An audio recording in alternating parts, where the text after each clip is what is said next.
This is the RGB10 MAX 3 Pro. Got an AM Logic chip, 4000 mAh battery, and a 5-inch display. This also comes in 3 colors, and the pricing starts from $115 for the unit. Anything I've missed, link is in the description. My name's Joel Reed, this is SWPL Gaming. Let's get into this unboxing right now.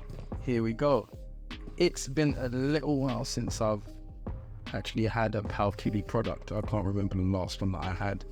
One of the reasons why I never really usually go for products is because what I found is I've just not really got along with the feel of how the plastic is. That's a big thing for me, just the kind of materials and plastics used for the device. That's something that means quite a bit to me, and I've never liked it, so hopefully this will produce better. But here it is inside the package right here. We're going to get to that because that's the unit. It's got a decent weight as well. Let's see what's in the box. That's it. Type-C charging cable and your black and white user manual in Chinese on one side, Chinese on both sides. So, and there's nothing more to that. So yeah, I'm not going to be able to read it. It is what it is. So let's move back to the unit anyway. So I've seen a couple of videos already and I've seen some good things with it. It doesn't look too bad here. The plastic feels okay. It's not bad. It's all right, I guess, for a PAL TV product, and for this price range, it's okay. The display's lovely, nice and clear. Got your speakers here at the front. You got these analog sticks which are recessed. I'll turn it to the side here. You can see that they do go in. They do slightly pop out just a tad bit. So I don't think you're gonna want to put that in your pocket. That's probably gonna snag. They look pretty decent anyway. Nice, clicky. You got your D-pad here. That feels pretty sturdy as well. And we're going to be having to play with that a bit later. It actually feels good on the movement here from the center. It just feels decent. Yeah. You got your A, your B, your X, your Y. Obviously you got your display, and you got your speakers on the side here. I'm not sure why. I guess look, it's just going to fire straight into your face, so I don't think that's going to be a big problem anyway. I'm just used to seeing, or most of us are used to seeing downward firing speakers, but they've got them here. It is what it is. Right, so these buttons are new. You've got your F1, your F2, you've got your volume buttons right here, and you've got your select and you've got your start. And right here, if you can see it, we've got the you got your LED light, which is, you know, I mean, normally you would probably get it here, but they've put it here. It's not a problem, close, easy to see. Overall, it feels pretty decent from this sort of view. Let's go to the bottom. That's bare. A little bit of scuffing on the plastic here. But back to the display again, we didn't get a screen protector on there. We didn't get any kind of plastic, it just came as it was. Maybe it's because this is the pre-ordered version, I don't know, but there's nothing here. It was literally just straight out of plastic. But anyway, back to the bottom, it's all bare, there's nothing there. We'll go to the side, nothing here, but a little bit of the trigger button here. Move to the other side, again, that's clean, nothing on there. To the top, all right. We've got your R1, your R2, you got your HDMI out, OTG cable, headphone jack, charging port, your TF card slot, which does have a SD card in there. Let's just have a quick look at that.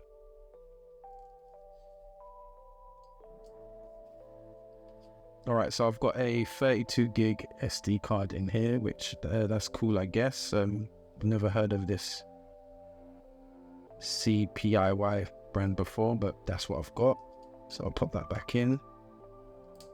Moving along, you got your power button, L2 and your L1.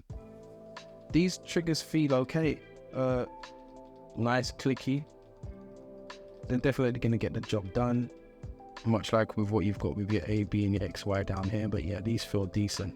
Actually, the whole look of this thing, from the buttons right here at the top to the display, I'm getting RG552 sort of vibes from it. That's what it feels like.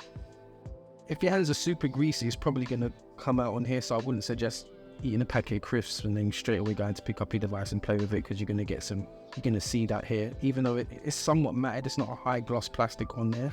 So it's not going to be super fingerprint magnet, but you don't want to have your fingers too greasy if you're worried about that kind of thing. However, what I will say, because these buttons are so close to the display here, you could quite easily just press that and then have your thumbprint on the screen and stuff like this, which is going to probably annoy some. You're going to find yourself wiping it all the time. But where else were they going to put these buttons?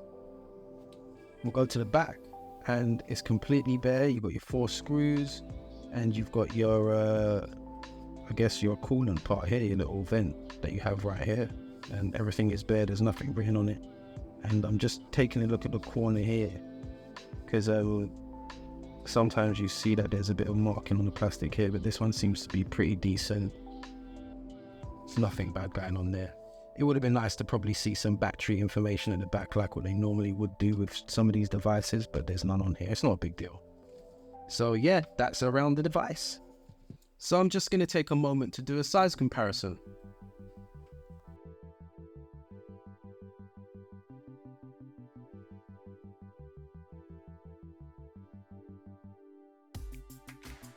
So let's power this bad boy on for the first time. Let me just quickly press the power button on there. Yep, we've got some juice. While that's doing that, I will stiff it on fine this cloth. Just a tad bit of a clean. We're loading up Jealous right here. There we go. So here's what we know about this. Very loud. The display looks really crispy. Wow, that's not so bad. It does look a little bit dim, so I'm probably going to need to just brighten it up a little bit. Well, from this angle, yeah, talking of angles, viewing angles, not too shabby. Doing all right there with the viewing angles. I also forgot to do a button shake test, so let's do that right now. Not bad, just the usual front buttons here that are shaking. If I hold it, less noise. So let's turn it back up. Okay, so it's looking great. So we've got Jealous on there. You've got your arcade games. You've got your Final Burn Neo, WonderSwan Color, CPS 1, 2, and 3, Commodore 64, Amiga. Oh, you can play your music on here. You've got your tools, Pico, MSX, Famicom, NES, Game Boy, N64, Game Boy Color, Game Boy Advance, Nintendo DS, 3DO, okay, nice, Game Gear, Dreamcast, Naomi, that's nice to see, Sinclair, Neo Geo, PlayStation, PSP, favorites, MAME, and then back to arcade again. So we've got a bunch of systems on here. I have seen some GameCube and PS2 emulation on this device, but I've not got that set up on here. I've also seen it run Android as well, which I don't think that's set up on here right now. But it looks pretty decent from the boot up. It doesn't take long to get into it as well. The colors are looking nice and they're looking vibrant. I quite like the way that looks. Before we get into any gameplay, I just want to drop a couple of things that I want to say. It is pick up and play out the box, but to a point. And the reason why I say this is obviously it's running on open source Linux. You're gonna need to be doing a few tweaks to get it exactly the way you want, so it is not perfect. I'm just gonna put that out there and say that.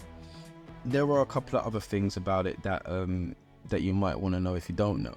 It is Wi-Fi compatible, but not Wi-Fi ready. And what I mean by that is you're gonna need these kind of tools in order to get your Wi-Fi and your Bluetooth running. You're probably gonna need a Bluetooth dongle. I'm not sure if it will connect straight away to any kind of Bluetooth or anything like that.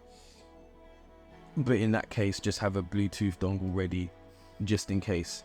And I think when you're paying for a device above the $90 mark, at this point, you probably should have Wi-Fi and Bluetooth ready. I'm just saying, you know, this is supposed to be the pro version of this device, but we're still using these kind of tools, which, you know, to me, it's a bit long. Load them up. Alright, who are we picking today? Fireballs, it's gonna have to be my guy, of course. Let's go. Yep, the Shinshura Yukin. Let's go to the Master Oro. Obviously, like I said before, gonna need to do some tweaks because I'd rather have this on full screen.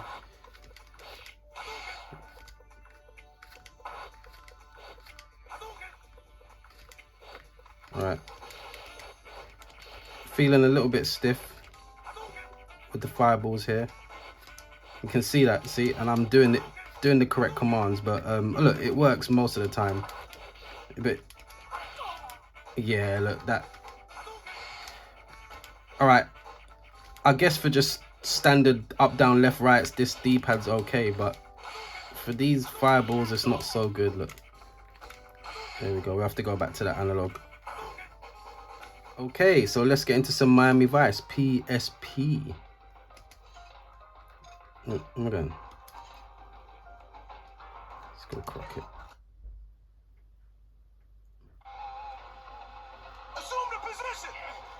It's running all right. Yo, Tubbs, what's up?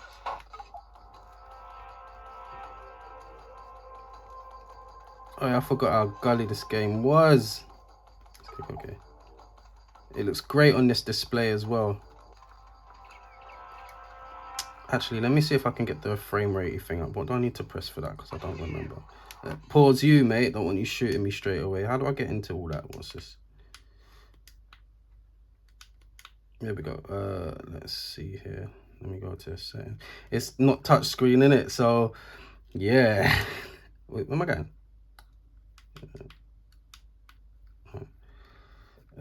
Settings. How do I view my frames per second again? Where are we? What are we looking for? Show FPS counter. There we go. All right, let's back up. Continue. All right, let's do this. All right. It's hard playing through this camera in light. Where is he? Oh, look, I am goosing. Where is he? Got you. Bro, I emptied clip on, man. He didn't die. Wait. Hey.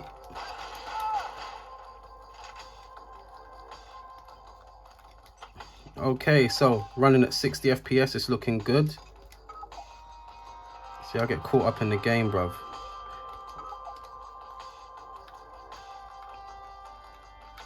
Boom. So Sonic Adventure 2, we always start off with Sonic, so I'm just picking Dr. Robotnik. How do you shoot again?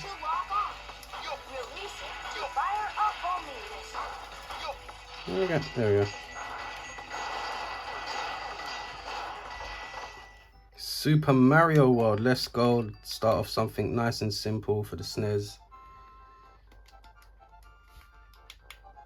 Sounds good, but I can hear it crackling a little bit when you put it up to max volume, so we'll keep it a bit low.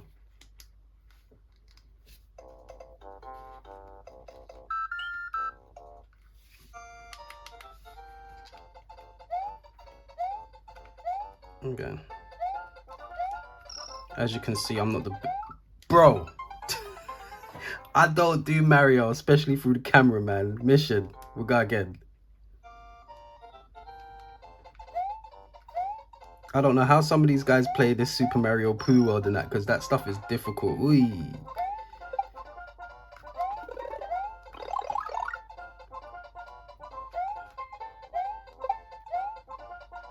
But yeah, it's running smoothly enough. That's good, as you would expect for SNES. Okay, so I'm running. Yes, alright. So this is Terminator 3 on the GameCube. It's looking decent. It's looking quite smooth, to be honest. I'm really surprised with the gameplay on this system, man. It's alright. How am I shooting the guy for? Yeah, man, it's looking alright. I like it. It's a little bit jumpy though, you can see. But it's not so bad. I am struggling right now. This playing through the camera thing is not a joke. There you go, you're down. Piece of cake. Alright, so I'm testing out Contra on the PS2. I will say this, if you're going to get the 32 gig version, I would suggest you like... So I'm testing out Contra on the PS2. which it seems to be running hella smoothly.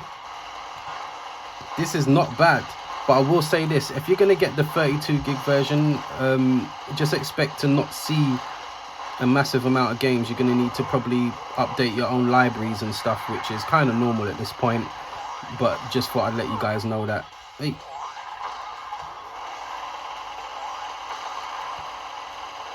Get gone then. Yo. This is looking really nice, man. I wonder what else it can play. Yo.